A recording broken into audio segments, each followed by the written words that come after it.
তামবিহুল গাফিলিন, পথ ভোলাদের পথের দিশা। হযরত আলা দামাত বারাকাতুহু এই কবিতার সংক্ষিপ্ত জীবনশান ব্যাখ্যা পেশ করেছেন। সময় হয়ে গেছে অনেক। কত কি শুনাইতে চাইছো তুমি? হ্যাঁ, লম্বা করবা?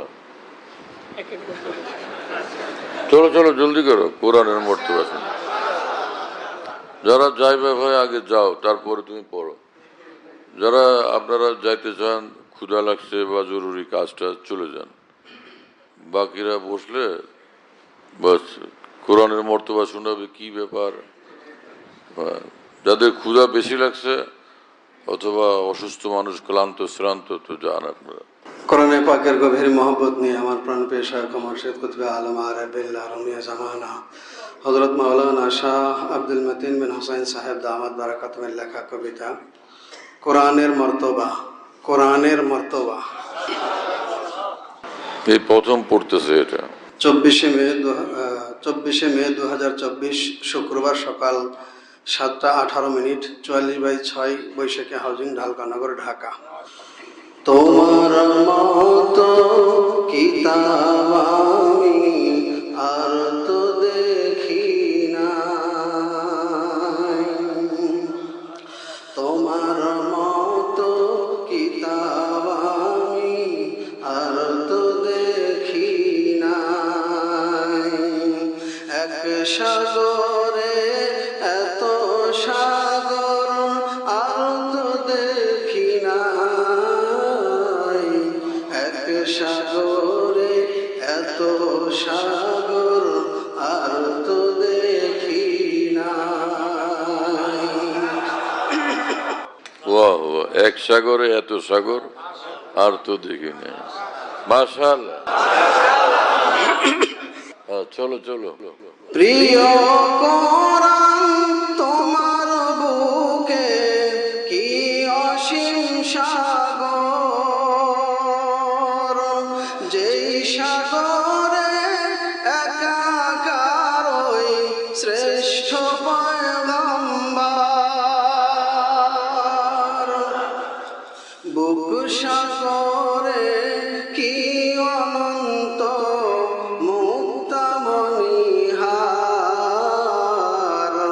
তোমার চ্যালেঞ্জ মোকাবিলায় বিশ্বমণ্ডহার। চ্যালেঞ্জ, তোমার চ্যালেঞ্জ, তোমার চ্যালেঞ্জ মোকাবিলায় বিশ্বমণ্ডহার। কোরআন চ্যালেঞ্জ করছে যে আমার এক আয়াতের সমান একটা আয়াত পেশ করো, এক সূরার সমান পেশ করো, না পারলে এক আয়াত সমান পেশ করো। আজ পর্যন্ত পৃথিবীতে এটার মোকাবেলা কেউ আসতে পারেনি। কেসা মামলা এইভাবে পড়ো যাতে পরিষ্কার বোঝা যায় কি পড়ো না পড়ো। শক্তিশালী জিবরিল আমিন বিশ্বস্ত বাহক, সপ্তাকাশে যিনি সবের নন্দিত নায়ক,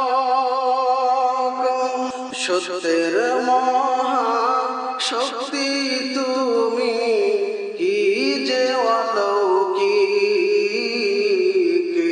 মিসকিন তোমার শক্তির সামনে পণ্ডিত তাত্ত্বিক, মিসকিন তোমার শক্তির সামনে পণ্ডিত তাত্ত্বিক। অসংখ্য দ্বারা তোমার মতো শক্তি দেখি নাই, তোমার মতো পরম সুন্দর চোখে দেখি নাই। মহান কোরআন তুমি প্রভুর নূরের ঝড় তুফান,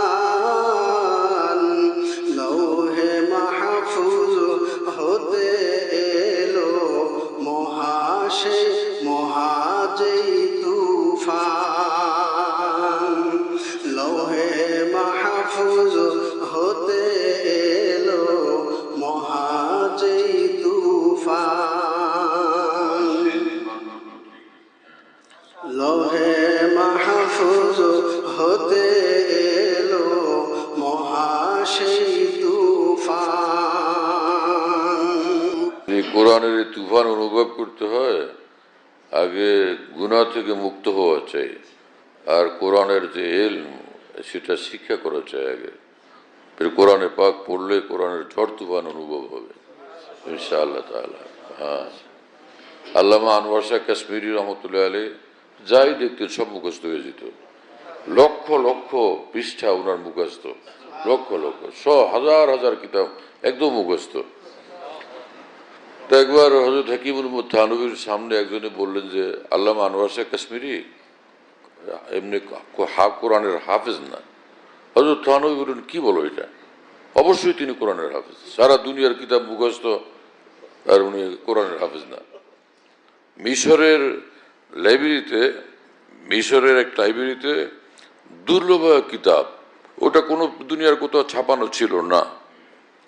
ওই কিতাবটা উনি এক নজর দেখতে চাইলেন, তো দেখলেন পুরোটা শুরু থেকে শেষ পর্যন্ত পড়লেন। পড়ার পরে তাদেরকে বললেন, এই কিতাবটা খুব সুন্দর। তো এটা সেই জমানায় তার ফটোস্টেট ছিল না। এই বললেন যে এটা দিলে আমি নিয়ে ছাপতাম। বললেন, না, একটা মাত্র কপি আছে, এটা দেওয়া যাবে না।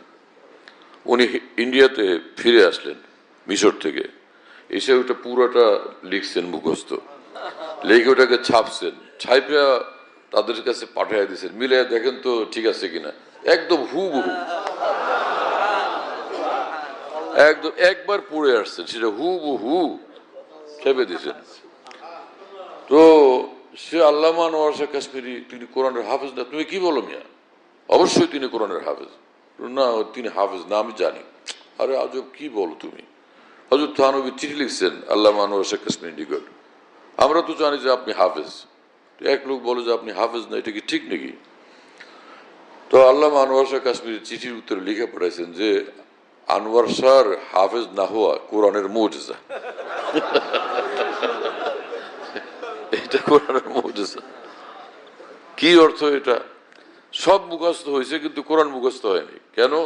ওই যে একটুখানি দেখতেন যে মহাসাগর ডুবে যেতেন, এক একটু তেলাওয়াত করতেন আর মানে সাগরের ভিতর হারিয়ে যেতেন, যার কারণে উনি মুখস্থ করতে পারতেন না। শুনতেছেন প্রিয় বন্ধুরা? চলো চলো চলো, শেষ করো, একটু একটু শুনে রাখেন, ফায়দা হবে ইনশাআল্লাহ। হতো যদি নাজিল কোরআন পাহাড়ের উপর, ভেঙে হতো টুকরো টুকরো ওই পর্বতের ধর।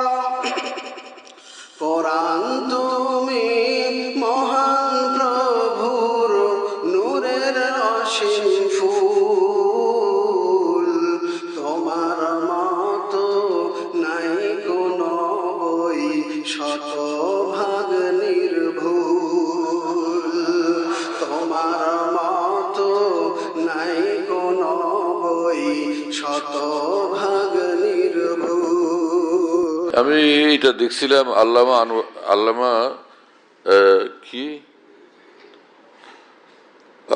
আল্লামা শাহরানি, আব্দুল ওয়াহাব শাহরানি রহমাতুল্লাহর কিতাবে প্রথম আমি কথা পাইলাম যে পৃথিবীতে কোরআন ব্যতীত আর কোনো বই, কোনো কিতাব, কোনো পুস্তক নির্ভুল পাওয়া যাবে না।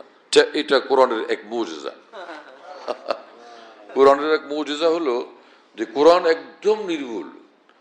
কোরআন শরীফ শুরু থেকে শেষ পর্যন্ত কোনো জায়গাতে ভুল নাই, মানে ছাপাইলে দেখবে যে সব ঠিক আছে, আলহামদুলিল্লাহ। আজব এটা।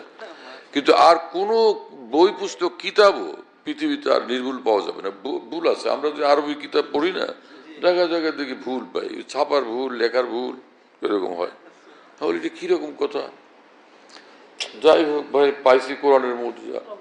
তা আমি যে সকল বই পুস্তক আমার নিজের লেখা এবং ছাপাইছি তা আমি এক এক মানে মানুষের দেখে প্রুফ 2 বার না হয় 3 বার, আমি এক একটাকে 10-12 বার দেখছি, যে এক এক লাইন এরকম বড় বড় চোখ দিয়ে খুব দেখছি যে নির্ভুল ছাপবো, এটা কোনো ভুল যাতে না থাকে।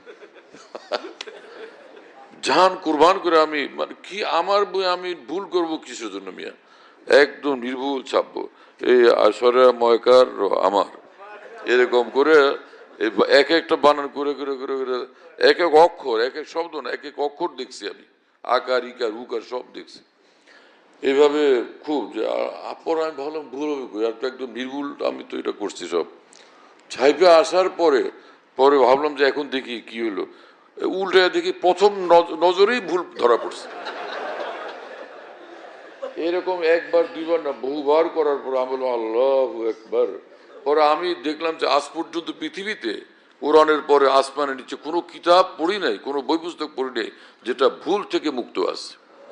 চ্যালেঞ্জ এটা একদম সারা পৃথিবীর জন্য চ্যালেঞ্জ, কোশ্চিনকালেও কোনো বই পুস্তক কেউ চাপতে পারবে না নির্ভুলভাবে।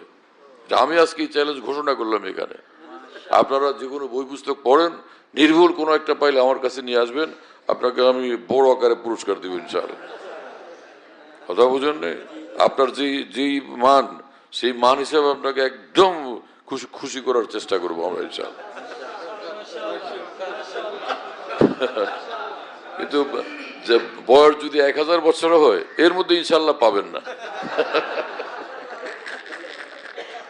চলো চলো চলো ভাই, কাফি বড়, আরেকদিন না হয় শোনাও, ঠিক আছে? এটা লম্বা আছে মাশাআল্লাহ, আরেকদিন মজা করে শুরু থেকে শোনাও, ওদের সিরিয়াল না দিয়ে তুমি শোনাও আগে। আল্লাহ তাআলা আমাদেরকে মাফ করেন, সকলকে আউলিয়া সিদ্দিকিন বানায় দেন, সকলের সব পেরেশানি আল্লাহ দূর করে দেন, সকলের ইমানে আমলে ব্যবসা বাণিজ্যে সীমাহীন বরকত দেন আল্লাহ তাআলা। আল্লাহ তাআলা কবুল করেন।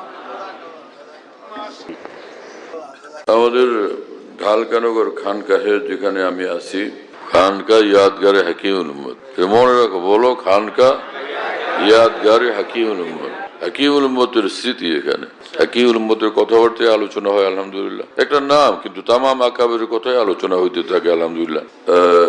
বাইতুল হক জামে মসজিদ, ছাপড়া মসজিদ বলে, 5 তলা বিল্ডিং, ওটার নাম ছাপড়া মসজিদ, সেই পুরানো নাম এটা আসি। তো ছাপড়া মসজিদ, সেখানে মাসিক ইজতেমা হয় প্রত্যেক ইংরেজি মাসের দ্বিতীয় বৃহস্পতিবার, আসর থেকে শুরু হয়, রাত 10টা পর্যন্ত, 10:30 পর্যন্ত হয়। তো ওখানে শরীক হওয়ার জন্য চেষ্টা করবেন ইনশাআল্লাহ। খানকা বিডি এই অ্যাপস, এটা খুলতে পারলে ওর মধ্যে বয়ান, কবিতা, বুকস ইত্যাদি সব একসঙ্গে পাওয়া যায়। খানকা বিডি হলো এরকম, স্পেলিং হলো KHANQAH,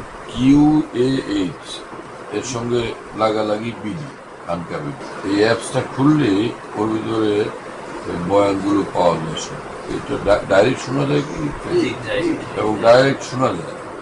হযরতুল্লাহ দামাত বারাকাতুহুর বয়ান যেখানে বয়ান করেন, সব বয়ান নেটের মাধ্যমে, টেলিগ্রামের মাধ্যমে পাওয়া যাচ্ছে।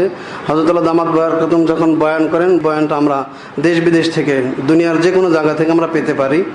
এই জন্য মুফতি শহীদুল ইসলাম শাহ হুজুরের নম্বরে যোগাযোগ করবেন, 01715 80 18 69, 80 18 69, 01715 80 18 69, যাতে মনে থাকবে ইনশাআল্লাহ সবার। 01715 80 18 69, বলো ভাই, 01715 80 18 69। অনেক সোজা তো ভাই, মাশাআল্লাহ, অনেক সোজা করে দিছে।